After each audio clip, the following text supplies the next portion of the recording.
kelompok 4. Dan anggota tim saya yang pertama ada Adelia Natasha Sitepu dengan NIM 24 10 13 24 12 12. Yang kedua ada Citra Dwi Anissa dengan NIM 24 10 13 24 11 29. Dan Salsabila Wulandari 24 10 13 24 11 22. Saya sendiri Selling Morne Silahi 24 10 13 24 12 40. Dan terakhir ada Yesia Rotua Sinambela 24 10 13 24 13 18.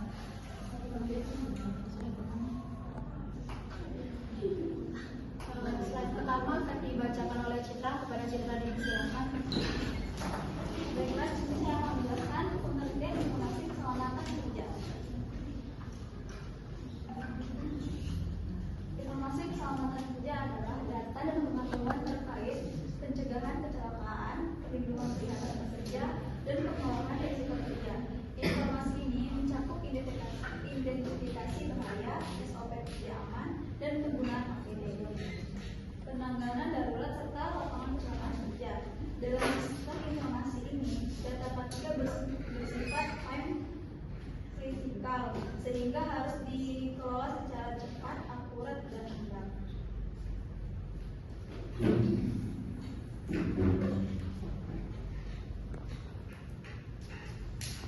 Lalu ada komponen informasi keselamatan kerja, yaitu terdiri dari data identifikasi bahaya, yaitu hazard identification data.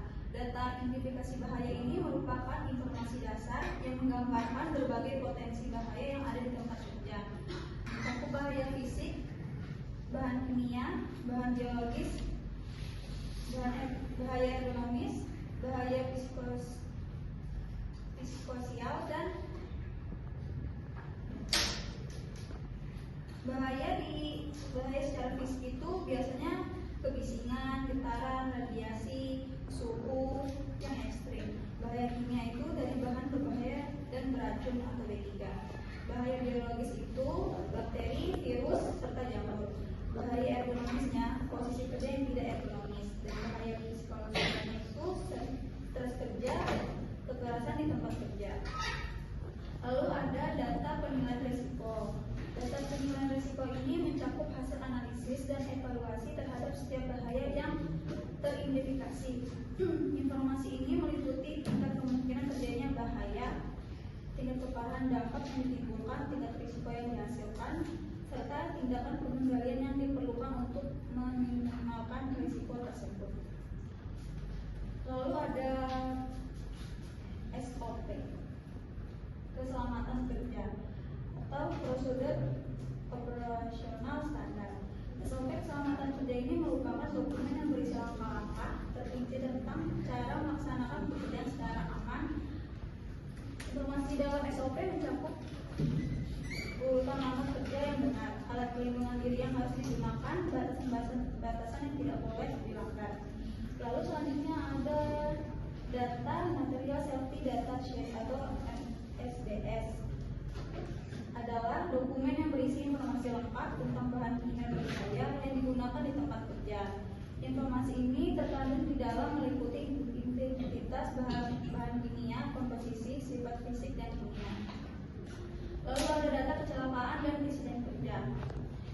Data kecelakaan dan insiden kerja merupakan rekam jejak yang sangat berharga untuk pembelajaran dan pencegahan kecelakaan di masa depan. Dan ini mencakup laporan kecelakaan, laporan near miss, analisis penyebab kecelakaan, tindakan korektif dan preventif yang dilakukan, serta statistik kecelakaan kerja dari waktu ke waktu.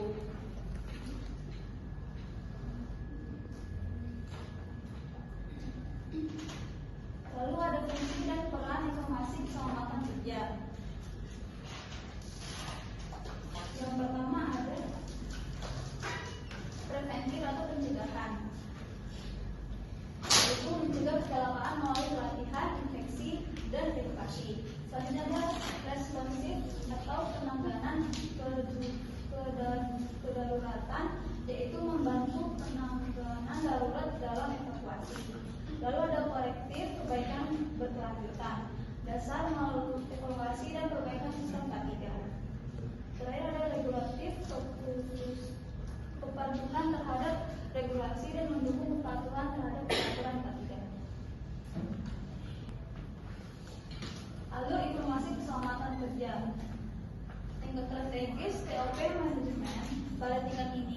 informasi keselamatan kerja digunakan untuk pengambilan keputusan strategis seperti penetapan kebijakan K3, alokasi anggaran, dan komitmen organisasi terhadap keselamatan kerja.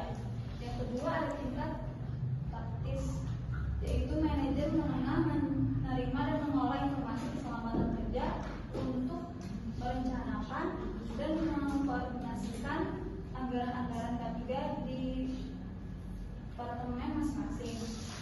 Yang terakhir ada tingkat operasional, yaitu pada tingkat ini informasi keselamatan kerja diterapkan secara langsung dalam pelaksanaan kerja sehari-hari, termasuk penggunaan SOP, APD, dan prosedur dasar. Lalu ada umpan balik, informasi tentang kecelakaan near miss dan temuan audit mengalir kembali ke tingkat yang lebih tinggi untuk dianalisis dan dijadikan dasar perbaikan sistem. Keselamatan kerja adalah suatu kondisi di mana para pekerja terlindungi dari risiko cedera, kecelakaan, atau penyakit yang disebabkan oleh aktivitas bekerja dan lingkungan tempat kerja.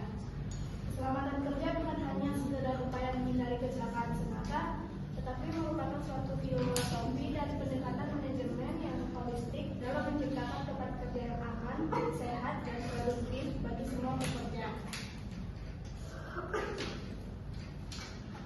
Selanjutnya ada dasar hukum keselamatan kerja di Indonesia.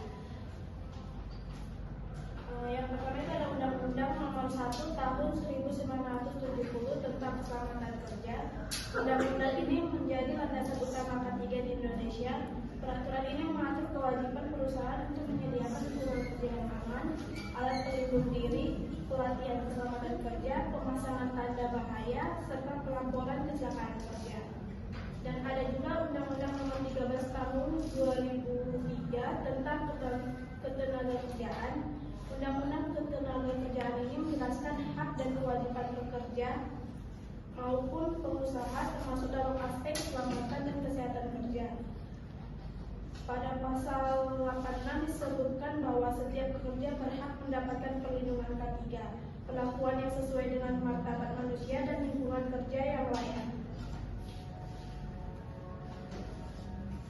Selanjutnya ada dasar hukum keselamatan kerja di Indonesia juga, yang peraturan pemerintah nomor 50 tahun 2012 tentang SMK 3. PP ini mengatur penerapan sistem manajemen keselamatan dan kesehatan kerja SMK 3, terutama bagi perusahaan dengan lebih dari 100 pekerja atau yang memiliki risiko kerja tinggi. SMK 3 meliputi kebijakan K3, perencanaan, pelaksanaan, evaluasi, serta peningkatan sistem keselamatan kerja secara berkelanjutan. Selanjutnya ada prinsip-prinsip keselamatan kerja. Yang pertama itu hierarki pengendalian risiko. Bahaya dikendalikan berdasarkan tingkat efektivitas, mulai dari eliminasi bahaya, substitusi, rekayasa teknik, pengendalian administratif, hingga penggunaan APD sebagai langkah terakhir. Yang kedua ada zero accident atau nol kecelakaan. Setiap kecelakaan kerja dapat dicegah karena selalu memiliki penyebab yang dapat diidentifikasikan dan diperbaiki.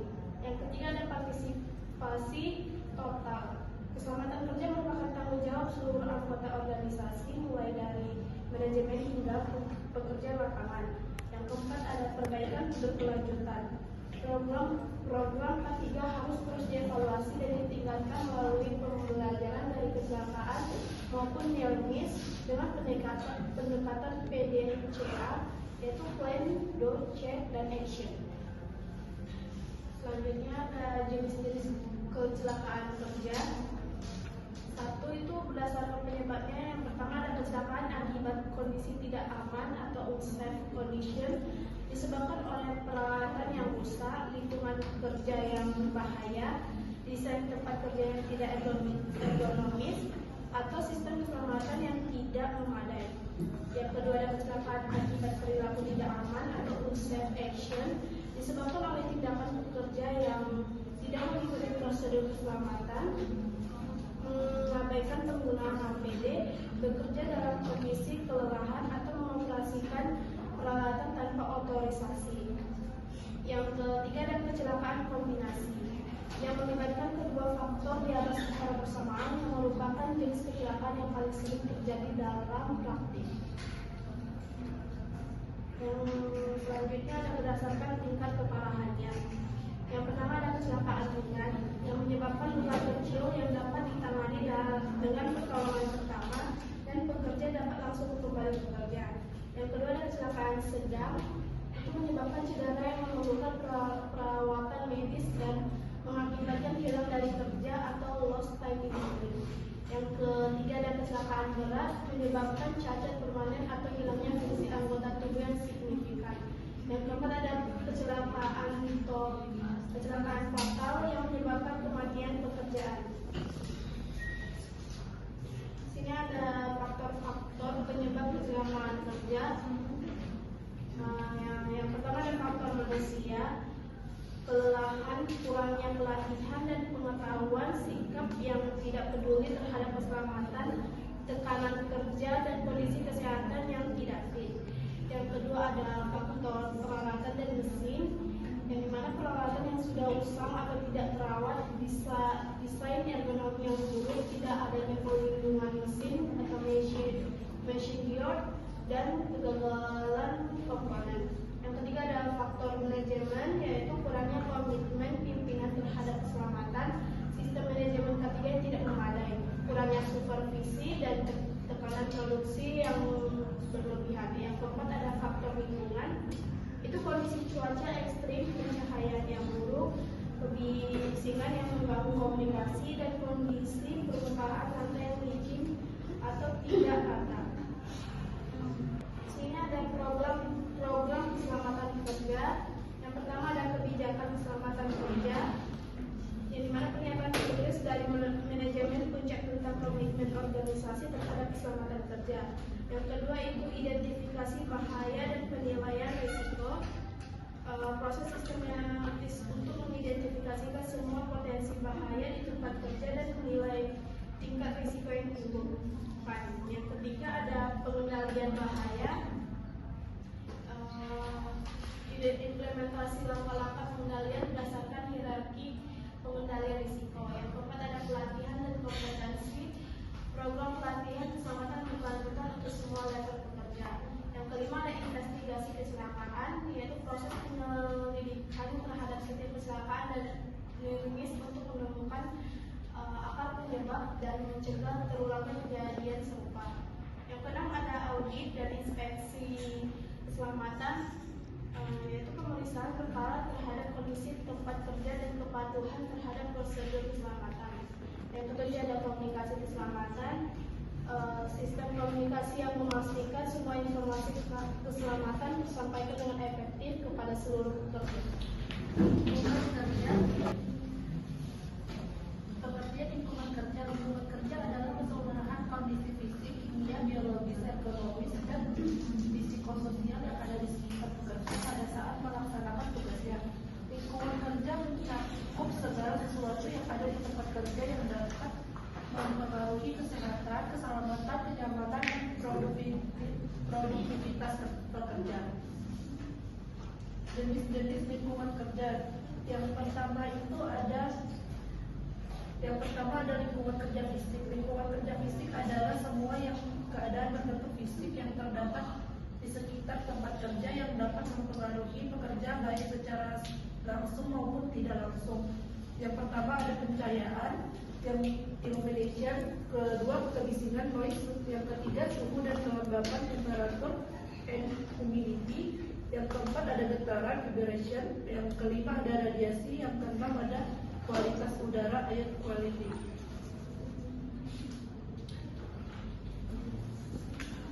Yang kedua ada lingkungan kerja non fisik psikologis. Lingkungan kerja non fisik adalah semua keadaan yang terjadi yang berkaitan dengan hubungan kerja baik hubungan dengan atasan maupun hubungan bersama rekan kerja ataupun dengan bawahan. Yang pertama stres kerja, yang kedua budaya keselamatan, yang ketiga hubungan interpersonal di tempat kerja, yang ketiga standar dan regulasi dan lingkungan kerja.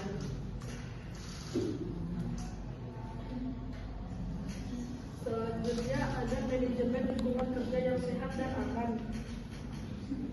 Yang pertama ada survei pengukuran, melakukan pengukuran dan monitoring secara berkala terhadap berbagai faktor lingkungan kerja seperti kebersihan, pencahayaan, kualitas udara, dan lain-lain untuk memastikan semua parameter berada dalam batas yang aman.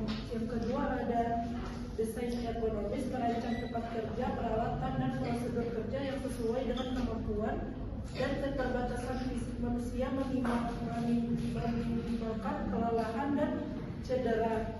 Yang ketiga ada housekeeping yang baik, menjaga kebersihan dan kerapian tempat kerja secara konsisten, karena lingkungan kerja yang bersih dan teratur merupakan dasar dari tempat kerja yang aman. Yang keempat ada pemeliharaan peralatan, melaksanakan program pemeliharaan preventif dan prediktif terhadap semua peralatan dan mesin untuk mencegah kegagalan yang dapat menyebabkan kecelakaan. Yang kelima ada pengelolaan bahan kimia berbahaya, menerapkan sistem pengelolaan B3, bahan berbahaya dan beracun yang ketat, termasuk pelabelan, penyimpanan, penanganan, dan pembuangan yang sesuai dengan regulasi. Yang keenam ada fasilitas sanitasi dan higien, menyediakan fasilitas sanitasi yang memadai, termasuk toilet, wastafel, dan ruang ganti, serta memastikan fasilitas tersebut selalu bersih dan berfungsi dengan baik. Yang ketujuh ada ergonomi stasiun kerja, menyesuaikan tinggi kerja, tinggi meja, kursi, posisi monitor, dan peralatan kerja lainnya agar sesuai dengan anemometri pekerja dan prinsip-prinsip ergonomi. Selanjutnya ada sistem informasi dalam keselamatan kerja. Konsep sistem informasi keselamatan kerja. Sistem informasi keselamatan kerja atau SIKK adalah suatu sistem terpadu yang dirancang untuk mengumpulkan, menyimpan, mengolah, dan mendistribusikan informasi yang berkaitan dengan keselamatan dan kesehatan kerja dalam suatu organisasi. Fungsi-fungsi SIK, Sistem Informasi Keselamatan Kerja, menjalankan berbagai fungsi yang mendukung program keselamatan kerja secara keseluruhan. Yang pertama, manajemen dokumen keselamatan. Yang kedua, pelaporan kecelakaan dan insiden. Yang ketiga, pemantauan lingkungan kerja. Yang keempat, manajemen pelatihan kerja. Yang kelima, analisis data dan pelaporan. Dan yang keenam, manajemen risiko. Teknologi dalam sistem informasi keselamatan kerja. Yang pertama ada Internet of Things, sensor-sensor cerdas yang terhubung ke internet dapat memantau berbagai kondisi lingkungan kerja secara real time seperti konsentrasi gas berbahaya, suhu, kelembapan, kebisingan, dan getaran. Yang kedua ada kecerdasan buatan atau artificial intelligence atau AI dan machine learning. AI dan machine learning dapat digunakan untuk menganalisis data kecelakaan dan damage dalam jumlah besar untuk mengidentifikasi pola-pola yang tidak terlihat secara manual. Yang ketiga ada augmented reality dan virtual reality, yaitu AR dan VR membuka dimensi baru dalam pelatihan keselamatan kerja. Dengan teknologi VR, pekerja dapat berlatih menghadapi situasi berbahaya atau kondisi darurat dalam lingkungan simulasi yang aman tanpa risiko cedera nyata. Dan yang terakhir ada big data atau big data analistik data besar memungkinkan organisasi untuk mengolah dan menganalisis volume data keselamatan yang sangat besar dari berbagai sumber yang berbeda untuk mendapatkan wawasan yang lebih mendalam tentang keselamatan kerja. Selanjutnya ada implementasi SIKK dalam organisasi. Yang pertama, analisis kebutuhan, mengidentifikasi kebutuhan spesifik organisasi. Yang kedua ada desain sistem, merancang arsitektur SIKK yang sesuai dengan kebutuhan organisasi. Yang ketiga ada pengembangan atau pemilihan sistem, memutuskan apakah akan mengembangkan sistem secara internal. Yang keempat pelatihan pengguna memberi pelatihan yang memadai kepada semua pengguna sistem. Yang kelima, implementasi bertahap, mengimplementasikan sistem secara bertahap. Yang keenam, evaluasi dan perbaikan berkelanjutan secara berkala, mengevaluasi efektivitas SIKK dan melakukan perbaikan berdasarkan umpan balik pengguna dan perubahan kebutuhan organisasi. Selanjutnya ada tantangan dalam implementasi SIKK. Yang pertama, resistensi perubahan. Penggunaan yang terbiasa dengan sistem manual mungkin menolak untuk beralih ke sistem berbasis komputer. Yang kedua, kualitas data sistem. Informasi hanya akan seefektif kualitas data yang dimasukkan ke dalamnya. Yang ketiga, keamanan dan privasi data keselamatan kerja, terutama yang berkaitan dengan kecelakaan dan kondisi kesehatan pekerja, bersifat sensitif dan harus dilindungi dengan baik dari akses tidak sah. Yang keempat, ada biaya implementasi, biaya pengodaan, implementasi, dan pemeliharaan SIKK bisa menjadi hambatan, terutama bagi perusahaan kecil dan menengah. Yang kelima, keterbatasan infrastruktur di beberapa lokasi kerja terpencil atau di negara berkembang. Keterbatasan infrastruktur teknologi informasi atau koneksi internet, ketersediaan listrik, dan dapat menjadi kendala. Selanjutnya kesimpulan akan Jadi kesimpulannya adalah informasi keselamatan kerja merupakan aspek penting dalam manajemen K3 karena mencakup identifikasi bahaya, penilaian risiko, prosedur kerja, dan laporan kerja yang berperan dalam pencegahan dan perlindungan pekerja. Keselamatan kerja harus dikelola secara sistematis dengan dasar hukum yang kuat. Prinsip seperti hierarki pengendalian, zero accident, serta program infrastruktur lingkungan kerja baik fisik maupun psikologis sangat mempengaruhi keselamatan dan kesehatan pekerja sehingga perlu pemantauan berkelanjutan. Sistem informasi keselamatan kerja atau SIKK berperan strategis dalam meningkatkan efektivitas pengolahan K3 melalui teknologi seperti IoT, AI, dan Big Data. Keberhasilan implementasi SIKK bergantung pada perencanaan, komitmen manajemen, kualitas data, pelatihan, serta evaluasi berkelanjutan dengan tetap mengatasi tantangan seperti resistensi perubahan dan keamanan data.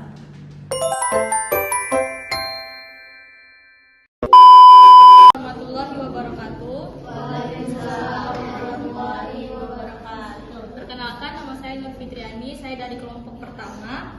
Pertanyaannya yang pertama dari slide 4. Itu di situ dinyatakan bahwa data harus cepat dan akurat. Namun dalam realitas di lapangan, laporan kecelakaan itu sering tertunda karena adanya proses investigasi yang panjang.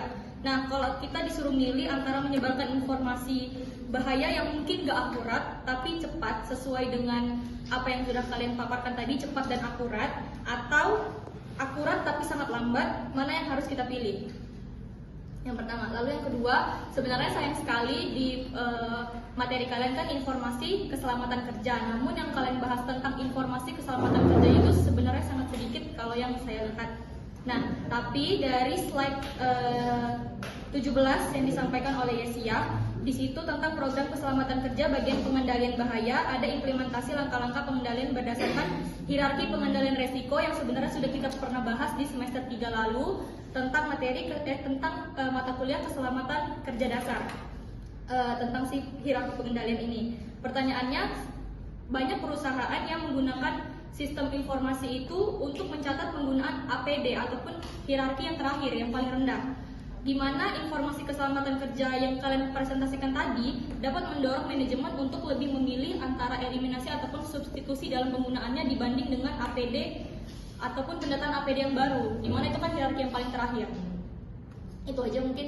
Terima kasih. Assalamualaikum warahmatullahi wabarakatuh. Baik, assalamualaikum warahmatullahi wabarakatuh. Perkenalkan, saya Renita Dalina dari kelompok 5. Izin bertanya, di slide 23 kan kalian jelaskan tentang AI dan machine learning ya. Nah, pertanyaannya di sini, AI dan machine learning ini dapat membantu menganalisis risiko kecelakaan kerja. Namun, apakah keputusan keselamatan sebaiknya tetap berada di tangan manusia, dan berikan alasannya. Seperti itu. Terima kasih. Baik, terima kasih kepada teman-teman yang sudah memberikan pertanyaan kepada kelompok kami.